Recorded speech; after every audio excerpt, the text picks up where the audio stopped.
पूरे प्रदेश में 101 दिन का यात्रा होगा। मैक्सिमम 70 से 75 जिला पे मैक्सिमम जिला पे हमारा संकल्प यात्रा होगा। कार्यक्रम अभी से चालू है। ये मेरा 8वां जिला है जो मैं अभी दौरा कर रहा हूँ। इसी तरीके से पूरे 25 जुलाई तक हम लोग संगठन पे काम करेंगे और कमेटी जो है पहले से पूर्व 2016 से लगातार मैं प्रदेश में काम कर रहा हूँ। संगठन सब मजबूत है और सब लोग अपने अपने तरीके से संगठन के ऊपर काम कर रहे हैं और एक आंदोलन की तैयारी आने वाले समय में कर रहे हैं। एक साथ में पूरे प्रदेश में हर जनपद में, हर गाँव में, हर ब्लॉक में सभी लोग कार्यकर्ता मिलकर तांगा में घूमकर और सबको संकल्प करवाएंगे कि आरक्षण अगर भाजपा 27 से पहले नहीं देंगे तो भाजपा को 27 में वोट नहीं देंगे। ऐसे हाथ में गंगा जल लेके संकल्प लेंगे, क्योंकि आप सब जानते हैं हम मछुआरा जो है गंगा पुत्र है। हम बनावटी गंगा पुत्र नहीं है कि माँ गंगा ने हमको बनारस में बुलाया हम गंगा जी को साफ करेंगे। हम रियल में गंगा पुत्र है और गंगा के संतान। और एक बार में हाथ में अगर गंगा जल लेकर संकल्प ले लिया जाए तो हमारी वचन जो है दूर लौट के नहीं जाएगा। जो हम चाहेंगे वही होगा। तो आने वाले समय में आपको बिहार, उत्तर प्रदेश में बहुत बड़ी लड़ाई आपको देखने के लिए मिलेगा। संजय प्रसाद जब तक मंत्री बने, जब से कठपुतली के रूप में काम कर रहे हैं, निश्चित तौर पे आप देखिए कि उन्होंने संगठन खड़ा किया, समाज को जागरूक किया, समाज को चश्मा दिया, समाज को लड़ाई लड़ने के लिए प्रेरित किया। उसके बाद वो क्या करे, वो पार्टी नहीं चला रहे, वो दुकान चला रहे। एक टिकट से समझौता कर लेते जब उनके अपने परिवार की बात होता है। आपने देखा कि 2018 में एक टिकट में अखिलेश जी से समझौता कर लिया, गोरखपुर में एक बेटा को सांसद बना दिया। 2019 में एक सांसद कर लेके उन्होंने गठबंधन कर लिया। आप देखिए कि अपना परिवार का बच्चा वो बीजेपी से चुनाव लड़ा और अपने आप को कह रहे हैं हम पार्टी चला रहे। और आज भी देखिएगा उनके पास भले कहने के लिए 5 विधायक है, कोई भी विधायक उनके साथ नहीं। सिर्फ वो पावर में रहना चाहते हैं, सत्ता में रहना चाहते हैं। उनको समाज की लड़ाई से अभी कोई लेना देना नहीं। इसकी लड़ाई अब आने वाले समय में तमाम उत्तर प्रदेश के निषाद जो है, युवा है, वो सब अपने आप को लड़ाई लड़ेंगे। डॉक्टर साहब आज की तारीख में कॉम्प्रोमाइज हो गए। अभी उनकी जो भी मजबूरी होगा उस मजबूरी के तहत वो कॉम्प्रोमाइज हो गए। आप कह रहे हैं कि यात्रा हर राजनीतिक दल का एक उद्देश्य होता है कि 27 के चुनाव को देखते हुए, तो क्या आप समाजवादी पार्टी या इंडिकेट वालों के साथ 27 में हिस्सा होंगे? देखिए अभी हम तो डॉक्टर साहब को निर्णय लेने के लिए छोड़ रहे हैं कि डॉक्टर साहब को पहले निर्णय लेने दे। अगर वो यदि हमारे साथ आ जाते तो हम उनको गठबंधन कराएंगे। यदि वो भाजपा से आरक्षण ले लेते तो हमें चुनाव लड़ने का कोई आवश्यकता ही नहीं पड़ता है। अगर ये सब नहीं होता तो निश्चित तौर पर हम इंडिया ब्लॉक के ऑलरेडी हम साथी हैं और आने वाला समय में हमारा एक ही सोच होगा कि उत्तर प्रदेश में परिवर्तन हो और दिल्ली में राहुल गांधी जी के नेतृत्व में देश में सरकार बने, ताकि राहुल गांधी जी का जो सपना है कि देश में जाति आधारित गणना करके जितने जिनकी संख्या है उतनी उनको हिस्सेदारी देंगे तो जो हमारी लड़ाई है आरक्षण का वो लड़ाई हमारे समाप्त होगा। तो हम चाहेंगे कि 29 में देश का प्रधानमंत्री राहुल गांधी जी हो। इस मुहिम के साथ इनके साथ हम लोग उनको मदद करेंगे। आप उत्तर प्रदेश में आए हैं, उत्तर प्रदेश सरकार के बारे में क्या कहेंगे, उनकी कार्यशैली के बारे में क्या कहेंगे? उत्तर प्रदेश की सरकार जो है, जो हम देख रहे हैं, समझ रहे हैं, वो भेदभाव कर रहे हैं। वो कहीं ना कहीं जो उनके लोग हैं उनको मदद कर रहे हैं। उन्होंने धर्म की राजनीति कर रहे हैं। जहाँ तक उनको लग रहा है कि हमारा वोटर नहीं है तो वहाँ पे 12 घंटे के अंदर, 6 घंटे के अंदर में बुलडोजर चल जा रहा है। जहाँ पे लग रहा है कि ये हमारा वोटर है उनको रिलीफ दिया जा रहा है। तो ये कहीं ना कहीं ये सरकार का काम नहीं है। और सरकार अगर ऐसा करते तो निश्चित तौर पर अशांति फैलता है, भावना में कहीं ना कहीं आहत होता है। और उत्तर प्रदेश में ये माहौल बन चुका है कि ये सरकार जो गरीब पिछड़ा दलित का नहीं है, ये सरकार जो है ऊंचे लोगों का है। ये गांव-गांव में लोगों को मैसेज पहुंच चुका है और आने वाला समय में देखेंगे तो इसका बहुत बड़ा उदाहरण आपको देखने को मिलेगा। संकल्प यात्रा में क्या और भी राजनीतिक दल शामिल होंगे, समाजवादी पार्टी, कांग्रेस को? या नहीं, बिल्कुल ही नहीं। ये संकल्प यात्रा सामाजिक होगा। निषाद समाज के बच्चे उनके अधिकार के लिए उन लड़ाई लड़ेंगे।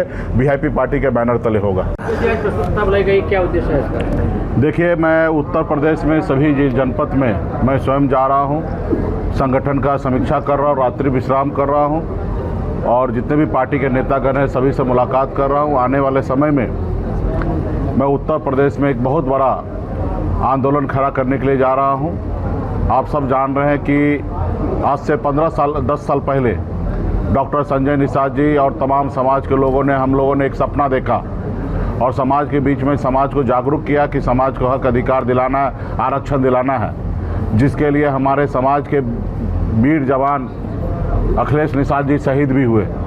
और उस क्रम में डॉक्टर संजय निषाद जी जेल में चले गए और हम लोगों ने उनको जेल से बाहर किया। पूरे प्रदेश में कार्यक्रम करवाया और बड़ी रैली हमने करवाई और तमाम हम लोग हमेशा साथ रहे। लेकिन 2017 में उन्होंने रणनीति बदलकर और अलग रणनीति अपनाया।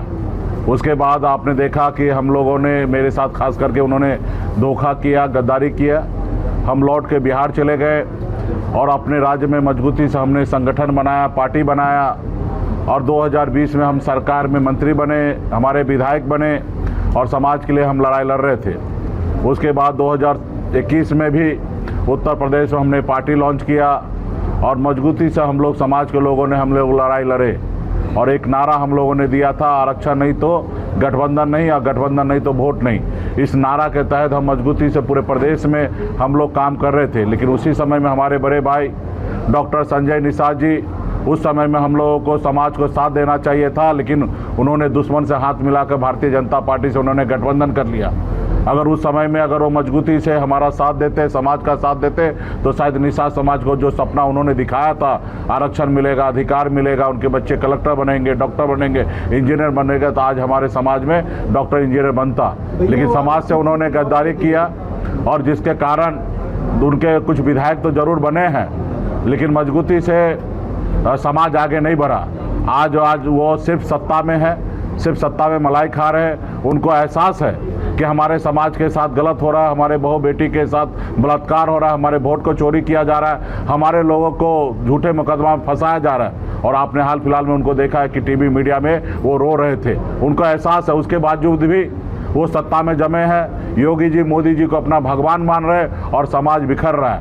तो हमने देखा, हमें बहुत पीड़ा हुआ और हम फिर से पुनः पूरे उत्तर प्रदेश में संकल्प यात्रा, अभी हम लोग रात्रि विश्राम करके पूरे जो संगठन को मजबूत कर रहे हैं और 25 जुलाई 2026 से लगातार 101 दिन का यात्रा पे हम लोग निकलेंगे और पूरे प्रदेश में जाके संकल्प यात्रा, आरक्षण नहीं तो भाजपा को वोट नहीं, हाथ में गंगा जल लेके सब तमाम उत्तर प्रदेश में निषाद जो है हाथ में गंगा जल लेके संकल्प लेंगे कि 27 से पहले अगर आरक्षण नहीं देंगे भाजपा, तो भाजपा को 27 में उनको वोट नहीं देंगे, ऐसे संकल्प लेंगे।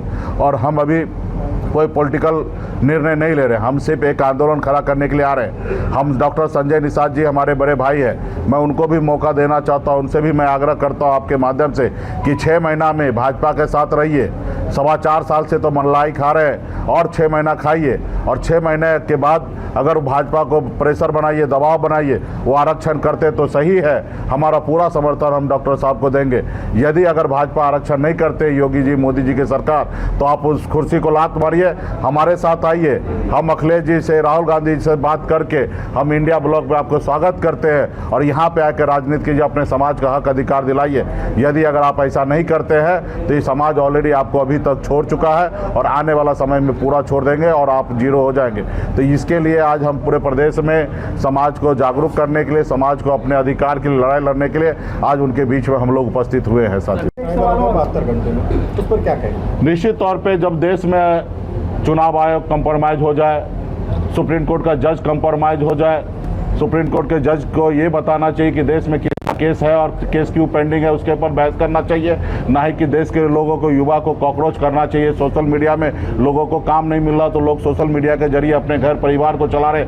ऐसे जगह पे हमारे जो भी यूट्यूब चैनल है या तमाम ऐसे एजेंसी है, उनको आज कहीं ना कहीं इस तरीके का टिप्पणी करना, ये हमारे लगता है सुप्रीम कोर्ट के ये नहीं है। जहाँ तक उनको जो उचित काम करना चाहिए, जिस तरीके से बंगाल में 27 लाख वोट को काट दिया गया, जब वो लोगों ने न्याय के लिए आए तो उनको कहा गया कि पहले आप एक बार इस साल वोट नहीं करोगे तो क्या फर्क गिर सकता है। आप बताइए कि अगर कोई जज के पास जाए न्याय मांगने के लिए कि ये हमको हत्या करना चाहता है और जज साहब का ऐसा जवाब आए कि पहले तुम हत्या हो जाओ, मर जाओ, उसके बाद हम तुम्हारा फैसला करेंगे, उसको सजा देंगे, तो ये तो दुर्भाग्यपूर्ण है कि हमारे देश में इस तरीके से। और मुझे लगता है कि देश का युवा जो है जगह है और आने वाला समय में ऐसे सरकार को उखाड़ फेंकेगा जो सरकार सिर्फ झूठा वादा करके कि विदेश से काला धन लाएंगे, हर साल 2 करोड़ नौकरी देंगे। हमको लगता है कि आने वाला समय में युवा थोड़ा लेट से जगह है, लेकिन स्वागत योग्य है और युवा लंबे बड़े संख्या में देश में युवा अपने पैर पे खड़ा हो गया और वो आने वाले समय में इस सरकार को उखाड़ फेंकेगा। बिहार में जैसे आपके गठबंधन की हार जो हुई, उसमें SIR बड़ा कारण रहा या क्या कारण रहा? मतलब क्या कई ऐसे कारण रहा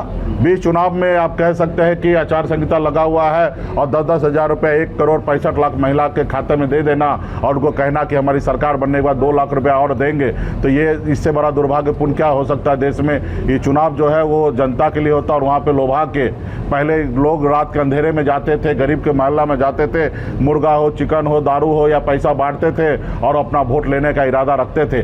लेकिन जो काम अंधेरे में लोग करते थे वो भारतीय जनता पार्टी इस चुनाव आयोग के मेहरबानी से दिन के उजाला में बिहार सरकार के खजाना 40,000 करोड़ रुपया बांटकर और सत्ता में काबिज होना, मुझे लगता है ये लोकतंत्र में इससे बड़ा शर्मनाक चीज़ कोई नहीं हो सकता। लोकतंत्र को इससे ज़्यादा कोई कुचल नहीं सकता। बनी हुई सरकार को गिराना, किसी के विधायक को खरीद लेना, किसी के सांसद को खरीद लेना, ये सरासर पूरा देश का अपमान है और लगता है कि देश के जनता पे उस ऐसे पॉलिटिकल पार्टी का कोई भरोसा नहीं रहा कि उनके जनादेश को अपमान करने के लिए हमेशा उतरने का काम करते हैं। ठीक है, ओके। आपके राज्य की खबरें, आपके शहर की खबरें सबसे पहले जानने के लिए देखते रहें अमर उजाला। चैनल को सब्सक्राइब जरूर कर लें और पाएं हर अपडेट।